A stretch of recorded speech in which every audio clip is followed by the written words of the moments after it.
Hey guys, welcome back to my channel. My name's Pamela.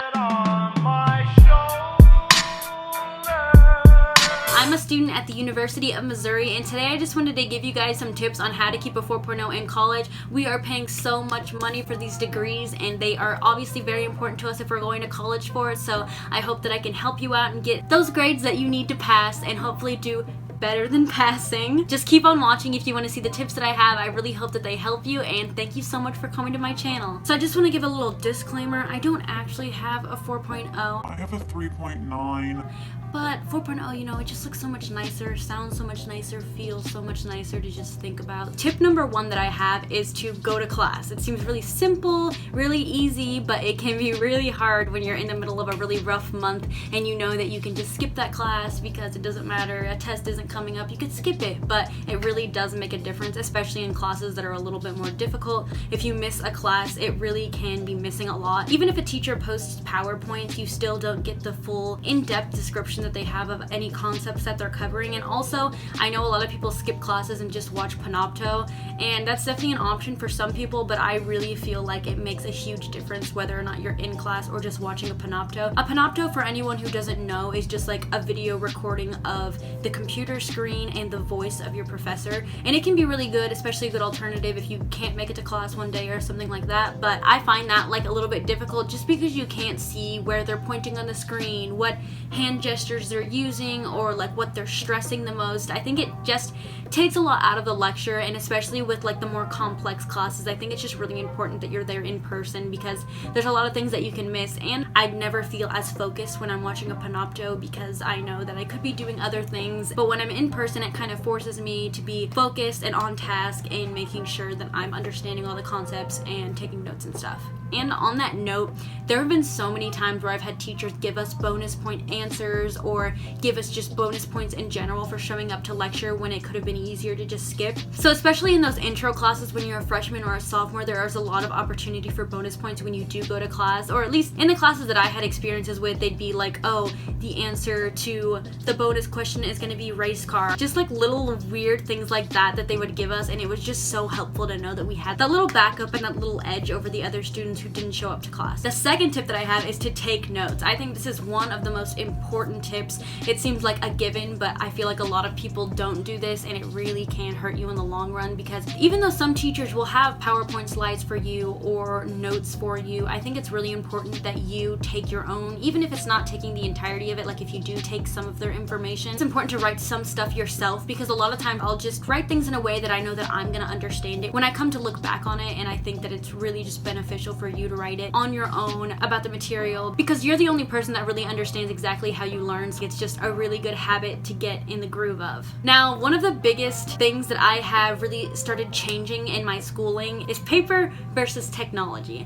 I really had a rough time kind of like deciding to use my laptop because so many teachers and so many articles and things like that say you don't learn as well online, you need to write it by hand on paper, it's very important. And I'm a very, what's the word, like impressionable, like if someone says that and they are smart, really makes me think that I need to do it. But this summer I took a microbiology class. It was a condensed course, so I took it in half the time that people usually take it during the semester. The biggest part that made me go paperless is because his lecture slides every single day were like over 100 slides, and that's a ridiculous amount, especially because of how much information was already on the slides. I knew that I would not be able to write all of that stuff in time. I started out the first week or so printing out the slides and writing my notes around it, but it was the thickest stack of paper you have ever seen. I had 4 slides on each page, front and back, and it was still ridiculous. So I realized after, especially because printing paper was so expensive, I realized that I needed to go paperless, and I decided to create the PowerPoints in a PDF format on my laptop, and then I typed little text boxes wherever I wanted and I could drag them. It really helped me so much because then I was able to Command F any specific problem or any specific diagnoses that I was confused on. I could just Command F it and then see all the notes that I wrote about it, and it was just is really beneficial. So even if people are telling you to take it on paper and you want to take it online, I feel like it's really personal preference. So if you think it's too difficult or annoying to write it by hand, I do think that writing it online helps. As long as you do my third step, I think that typing things is completely fine, because what I'll do is if teachers have a PowerPoint available to you, I'll turn that PowerPoint into a PDF and then I'll put it in the preview app of my MacBook Pro, and that just allows me to put text box wherever I want. I can do anything in it and it's just so helpful for me. And then I also use the Microsoft OneNote app on my MacBook for note taking in other classes that don't have PowerPoints provided, and I think that's really helpful because there's a lot of different settings that they have to just help you like take notes. Like they've highlighting, they've underlined, they've bold, italicized, you can change fonts, you can draw things, you can do whatever you need, and I think it's just a lot easier and a lot faster than taking it by hand. I was really hesitant when I first switched that I wasn't going to retain the information, but I really don't find it to be that way. I think it's a lot more helpful to get more information down and be able to look back at it after and then obtain the information more after you've written it all and taken notes on it all. I think it's really important to take notes even if you think it's something that's super easy in class. A lot of the times I'll think that things are really simple while I'm listening to it, but then if I go back and I didn't take that many notes, I get really confused and sometimes the PowerPoint bullets just don't cut it. So I think it's really important to write little things that you know will help you understand it and remember it in the long term, because it just really sucks whenever you go back to something that you didn't take notes on because you thought it was so simple and then you're just confused and concerned after. So make sure to take notes, whether that's on a notebook or on a computer. I personally have started using my computer for everything because I just think it's a lot easier on my end and helps the planet, so why not? I also think that taking notes helps with like daydreaming, because whenever you're in a lecture and you're just listening and you're not taking notes, it is so easy to just be completely unfocused and think about all the things that you have to do that day or what you're excited to do after school's over. But when you're writing things down that they're lecturing, you really don't have much room, or at least I don't have much room to think about other things besides the notes that I'm writing. The next tip that I have is to review a little bit every single day, and this is something that you hear professors say all the time, and I feel like a lot of people don't actually believe it or want to do it. I've really implemented it into my days and it's helped me so much with my grades, and that's really why I have such a high GPA, because I work so hard all the time to try to make sure I'm on top of things. Every day that you get home, you've had that lecture that has a ton of information. What I really think is important is to immediately start making that Quizlet. So I'll go through that PowerPoint and make Quizlet cards of every single concept, idea, definition that's important until I'm completely finished for the day, and then I'll also try to get through that Quizlet as quickly as I can so that I can move on to the next information. I usually separate it by PowerPoints because we have big sets of PowerPoints, or you can do like by chapters, whatever is easiest for you. That's a really easy way to review the material. So that way you're not staring at your notebook, not really getting anything done. You have flashcards, you're doing it, you can do quiz settings, you can do game settings. Like there's so many different things to do, and I think it's really helped me, especially with just like memorizing short little easy things that would be difficult if you're just like trying to do it on your own without flashcards. And with the amount of material that some of my nursing classes have, it's just a ridiculous idea to think that I could make flashcards for every single one. I'm making flashcard sets of over 100 cards, so writing all that out and having to go through them physically and carry them around everywhere is just not realistic at all. So I think it's a really awesome app. Like I absolutely love Quizlet. That's like one of my biggest recommendations I have for getting good grades is to use Quizlet. I think it's so helpful. Oh my god. I literally cannot talk about Quizlet enough. Quizlet is like my do or die. I love Quizlet. I use Quizlet for absolutely everything. Like from the easiest class to the hardest class, I use Quizlet. So if you don't have a Quizlet yet, you should make one. I have Quizlet, I think it's called Quizlet Prime, and it's like $20 a year, which makes it so that you can put audio clips in, you can put photos in it. Because it's the only way that I really study, I gave the $20 just for it, and it's been so helpful, especially for my anatomy class where I could put pictures of every single individual muscle and bone and nerve and vein. It was just so helpful. If any of you guys ever want to study like nursing type classes, I can put my Quizlet username on the screen here. I have so many, and I would love for you to use it because I've literally spent so many hours of my life making Quizlets, so if anyone ever wants to use them, feel free. I hope that they do you well because they definitely helped me so much. The next tip that I have is to have a planner.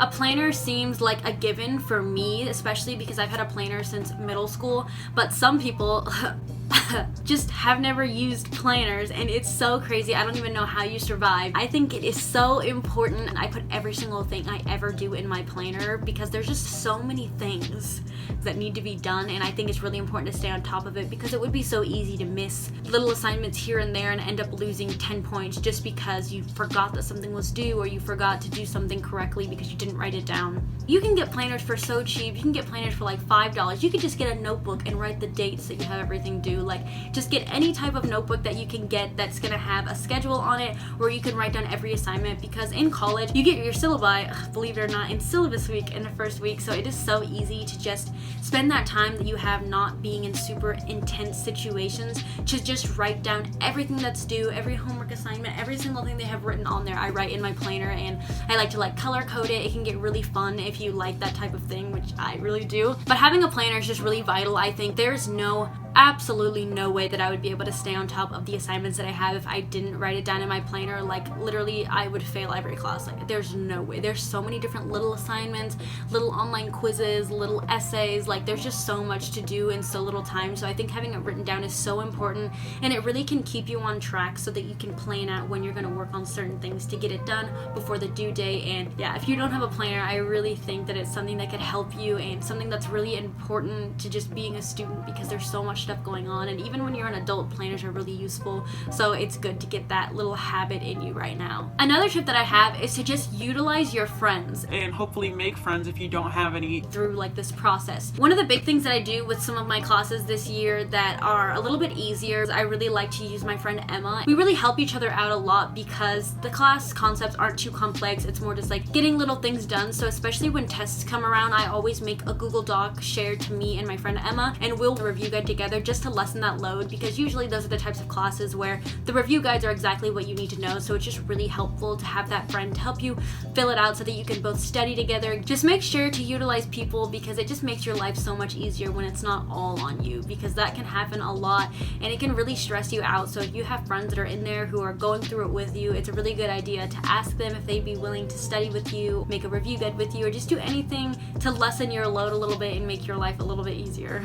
And the last point that I have for you guys is to just have fun. It can be really difficult to balance school and your social life, especially when you first start college. It's really important to like make sure that you're prioritizing yourself and how you're feeling, and take a break if you need to. Even if it means that you're not going to get a perfect score in an exam, you don't need a perfect score. Grades don't define you. That's really been something that I've been trying to learn myself in college, because in high school I really kind of defined how I thought of myself based on my grades, and in college I've tried to learn that that's not how smart I am. It's a piece of paper with questions. It doesn't tell you how smart you are or how well you're doing. You should know how smart you are and not focus it on those grades. I think it's really helped me kind of lower my stress a bit when it comes to school by understanding that I'm smarter than the grades that I get. Just understand that you deserve breaks and you deserve to not feel stressed all the time. So if you need to stop and you don't get an A+ on that test, like, it does not matter. Obviously you want to get good grades. Like, I really want to get good grades, but it's not the end of the world if you don't, and things will be fine if you don't get good grades. I don't know who needs to hear this, but like, if you don't get an A on that test, you're still smart. You're still just as good of a student as you were. It just means you need to work a little bit harder. As I told you guys before, I don't have a 4.0. I do have a 3.9 because I had 189%, which was the worst. So my GPA isn't perfect, and I know that I'm still very smart and a very good student. So keep your head up, because you're doing great, and I love you and I believe in you. I think that's about all that I have for you guys today, but thank you so much for watching. I really hope that these tips can help you, because they've definitely helped me so much,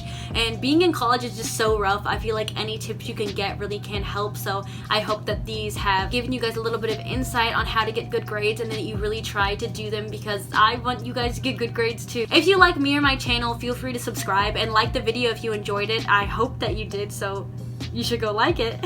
Feel free to follow me on all my social medias. I'll leave them linked down below, and I'll also put them on the screen here for you. Thank you so much for watching. I'll see you guys in my next video. Bye!